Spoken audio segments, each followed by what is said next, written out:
Hello, Sandra. Hello. Good We are morning. on. Good morning. Nice to have you here.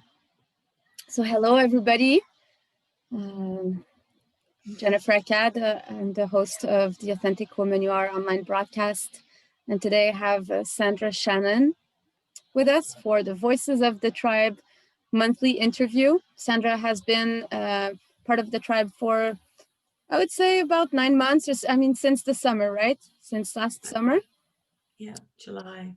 Yeah, since last July. Well, time flies by, and it's really an honor to have you on, Sandra. I have seen you journey since you began, and it's just wonderful to see everything that's manifesting in your life, the changes that are happening, and also what's coming through you, through your body, and the wisdom that's coming through. So we're here to open a space of conversation, authentic conversation, and to hear Sandra out. And Sandra, the first question that I have for you is, where were you before? What was your life before entering this container of the authentic woman you are, and what was the longing in your heart?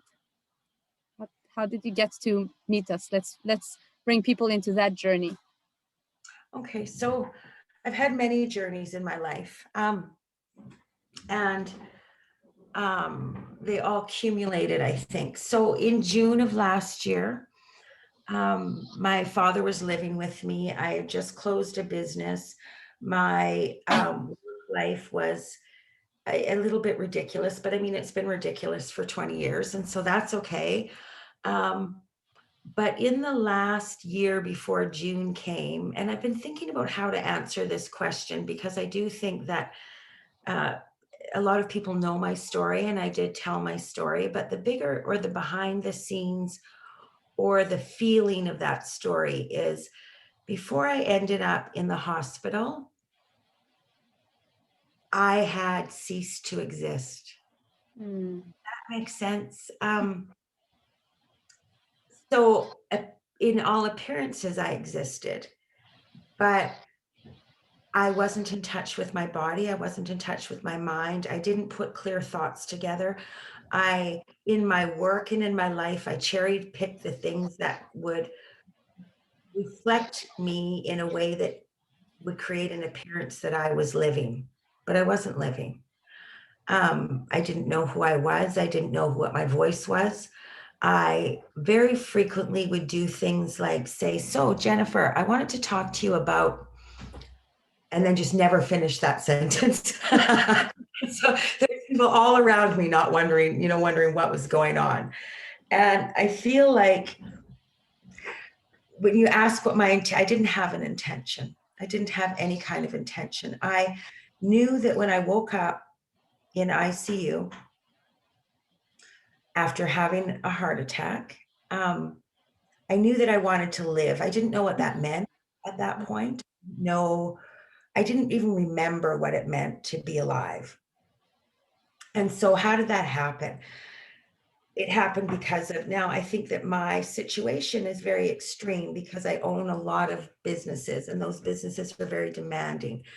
Um, and so it might be an extreme picture, but it's the same thing that happens to a lot of women is that we're pleasing everybody around us. We're saying yes when we don't mean it. We're taking on obligations that we don't want to and trying to look enthusiastic. Because I got to tell you, I can look like I want to help you and like it's aligned with me, but it's not. Like I had no space to be alive. I had no space to um, enjoy who I was or think about what I wanted, but I knew I wanted to live. And I was trying to make my way through that um, in a very superficial way. So, um, I was trying to correct my diet, but I was also eating bad food when nobody was looking because there was something in me that made me feel like it was a living thing because it was something you could do in 2 minutes, right? Um, so women, I feel strongly that we don't support women to exist in our society. We support women to be martyrs. We support women to run the PTA. We support, and I've done all that. We support women to look after their children 24 hours a day, even when their children don't need them anymore. We Mm, support women to look after our parents and our jobs and our committees and our work. And I happen to work for my husband, which is um, a really bad place to be, because if he was another person, I would have told him to stick this all of the jobs a long time ago.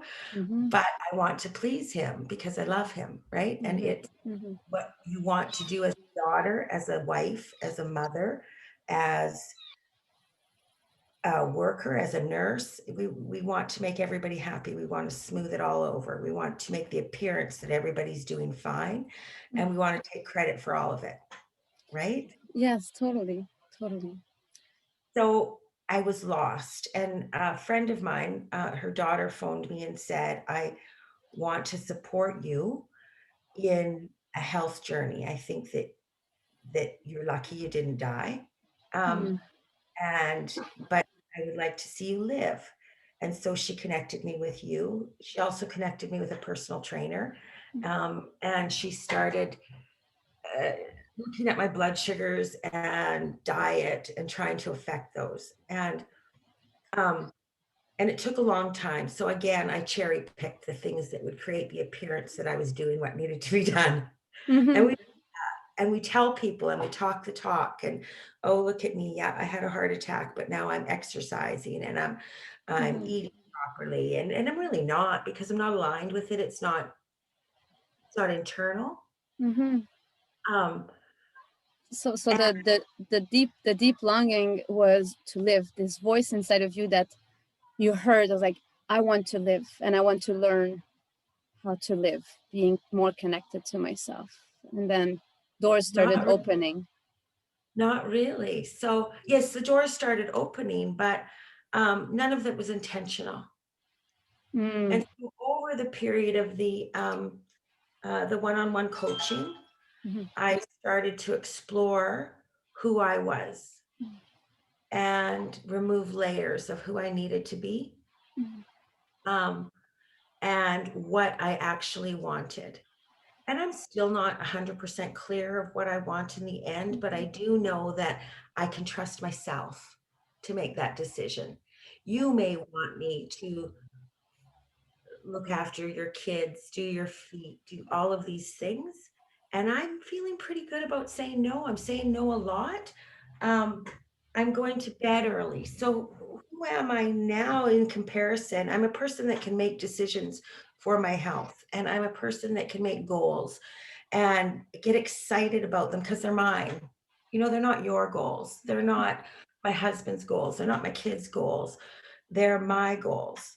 And so I had the other day I was up, I couldn't sleep, and I was having some trouble with my blood sugar. And so I thought, well, I'm going to reorganize the cupboards because I really wanted to reorganize the cupboards. and I got a call in the morning from my daughter, and she said, she lives in the basement. And she said, well, that was pretty late. That wasn't really convenient. You woke me up. And I said, well, I have to tell you, I feel for you. That's a problem for you. But so I get some earplugs if I were you, because I'm a grown up woman.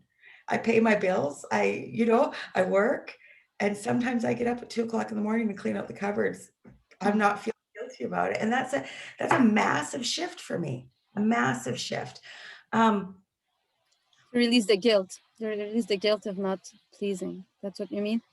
yeah, and so what's happened since June or July when you and I first started working together is so my father was living with me, and then he was living in Seashelt, and I was going down there. He was very ill.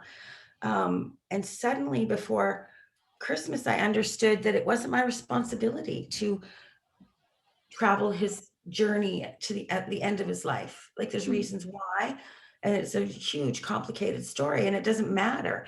What matters is I don't need to give up my life.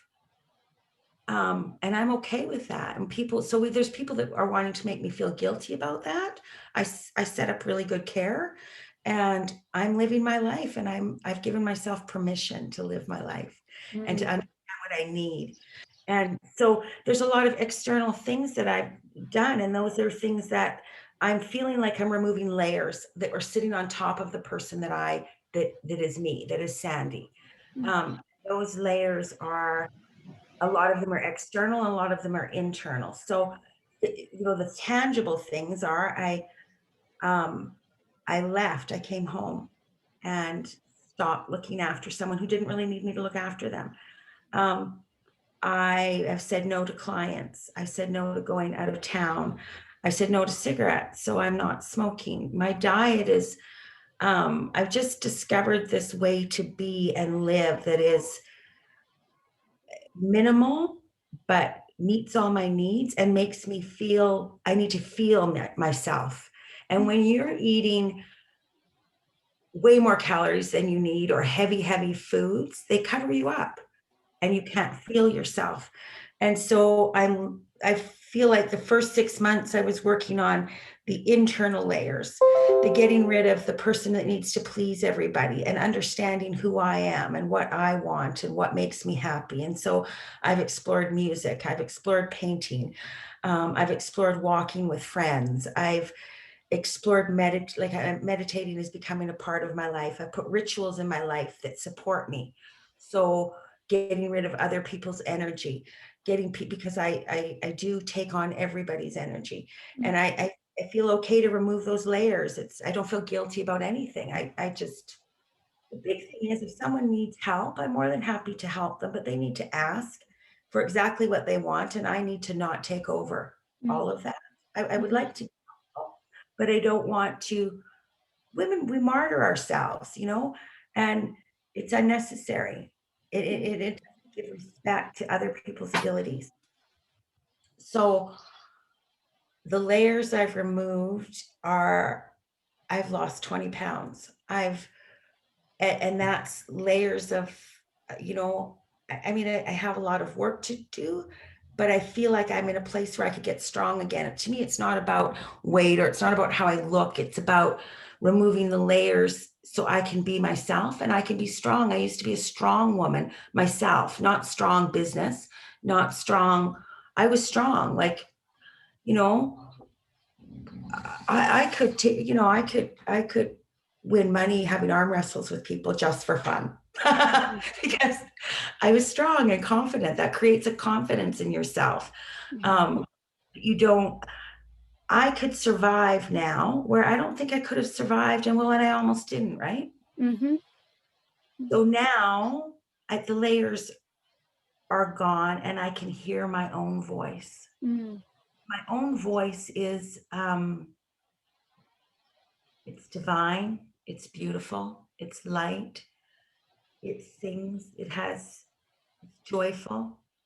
It can look at other people and enjoy them rather than thinking, okay, what do they want from me? What am I going to have to give up?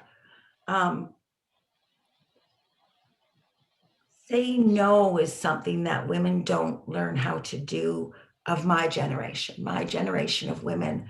And I was a bit extreme in my taking on of other people's issues and obligations, Tell us, Sandra, like along this journey of, the first step is really about the embodiment and really getting acquainted again, about reconnecting with sensations, with the body. How do we fit in our own body? What have you learned the most about the body? What's the wisdom you have acquired through the body, and how it communicates, and how it's important to connect to the body on a regular basis? Oh, half an hour is not enough. But so what I've learned is, if you get rid of the layers and you listen, your body will tell you what it needs. And you truly listen. So I can feel now when my blood sugar is high. I can feel when it's low. I can feel when I'm hungry. I can feel when I'm full. I can feel when I need to go outside. I can feel when I need a walk. I can feel when I need to meditate. I can feel when I'm overwhelmed. I didn't know what I was feeling before because I wasn't feeling anything. I was just treading water. I was just keeping my head above. I was just creating appearances of feeling. Mm. So I can understand now. I can feel the energy in my body when I eat food. I can feel it moving through my body. Um,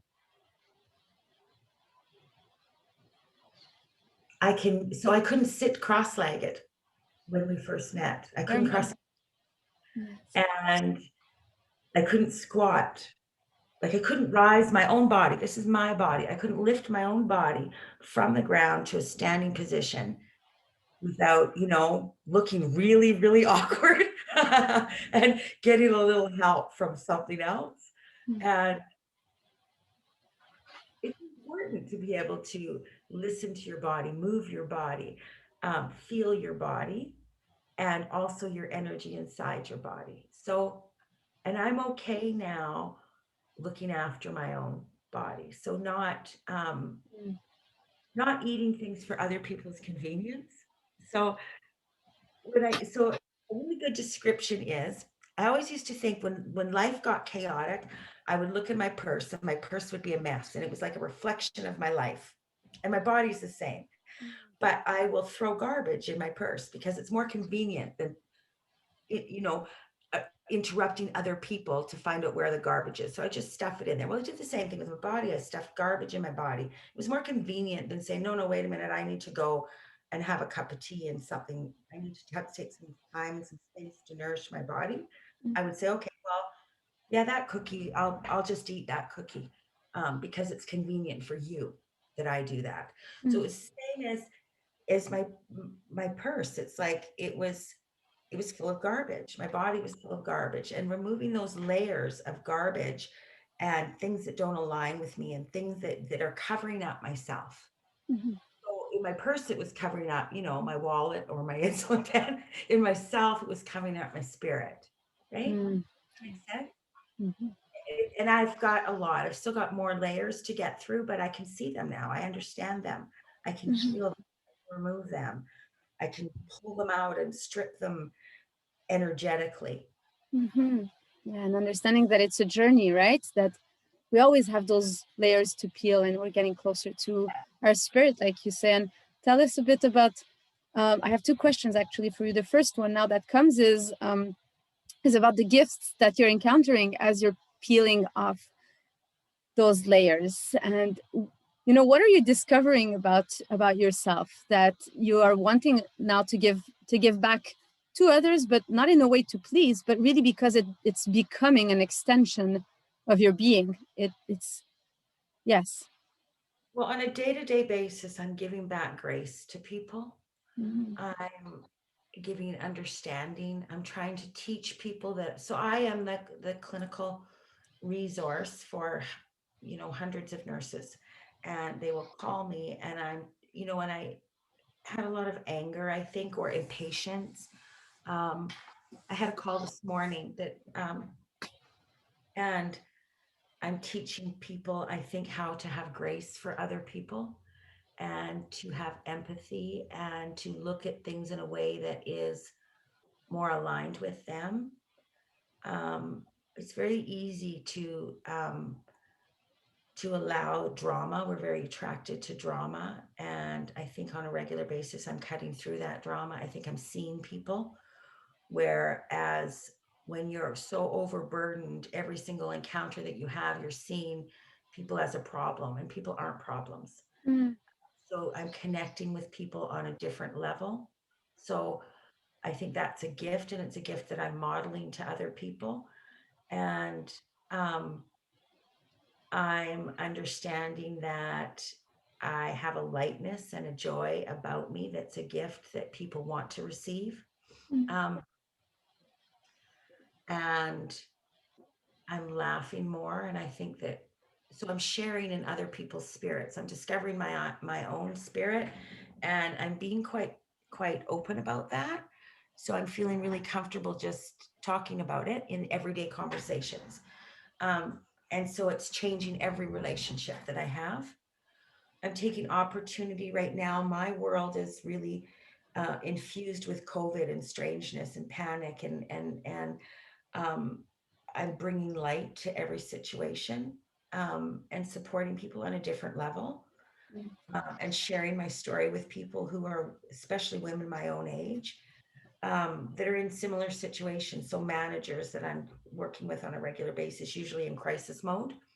Um, and so, and then, so we had talked a lot about, I'm building a education platform, and I've really kind of in my mind revamped it. So it's all completely underway, but I would like to build not only education and healthcare type or occupational health and state, the boring stuff of healthcare.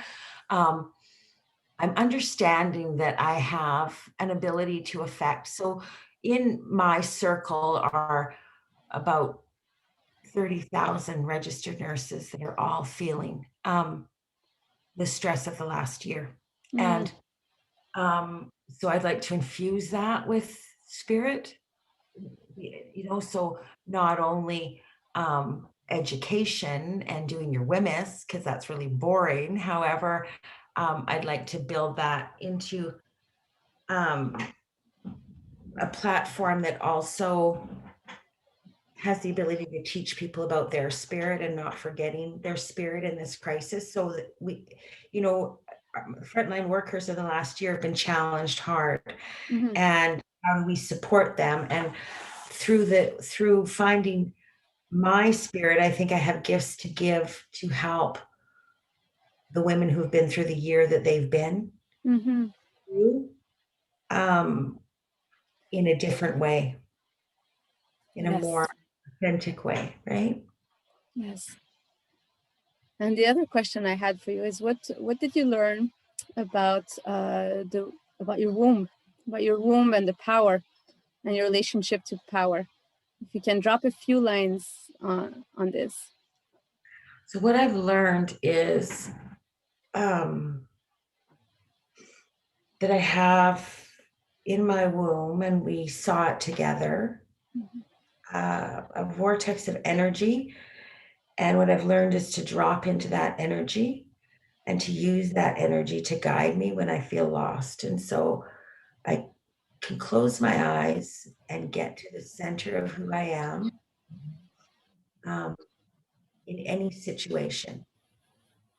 And the fact that I don't care what you think about that while I'm doing it is freeing. So I feel free to drop into myself whenever I need to, and to take a minute and to listen to what my body wants to tell me in any situation. And I understand that if that creates an impatience in you, that's your problem. And I just need to align with myself before I make a decision.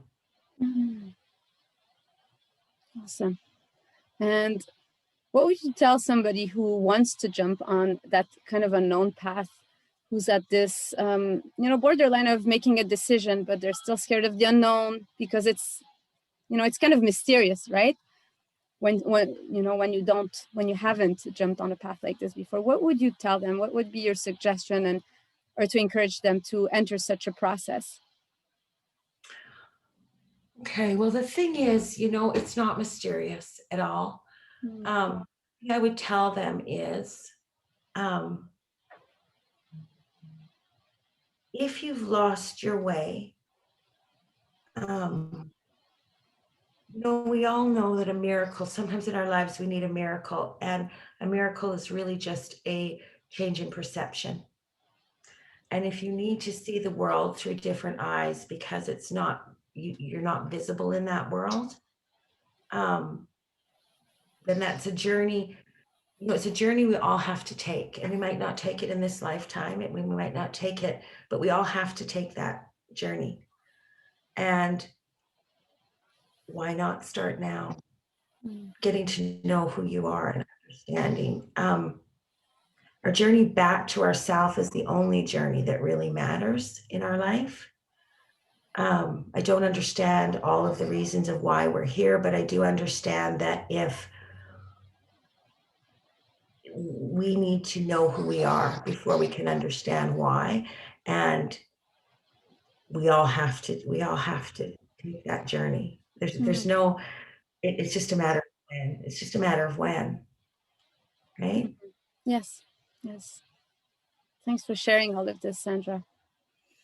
It's really beautiful to receive the energy that's coming out of your body too. And is there something else you would like to share to close our conversation? Some words of inspiration or encouragement for the women who are listening, or the people who are listening to this conversation?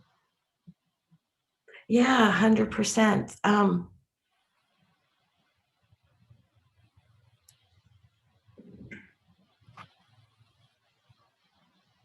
Every single one of us matters. When you feel like you don't matter, that people aren't listening to your voice, that's when I think you know you have to jump in and find your own voice and know yourself, because the world is not set up for women to know themselves. It doesn't encourage us to do that. It doesn't. Society and the culture that most of us live in is driven by and is supported by women not being who they need to be, and not knowing who they are, and understanding that the truth is inside of us is really, really, really important.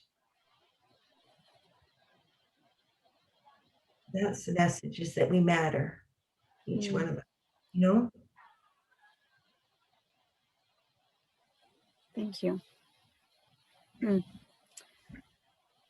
So thanks a lot again. Do you have questions, people who are watching? We have a few minutes left. I'll go and refresh my feed here to see if you have questions for us, for Sandra, if you have some comments. We are here. And let's see, there's 2 comments here. We're exactly on time. How about that, hey? Yeah. So thanks a lot. Whoops. Again.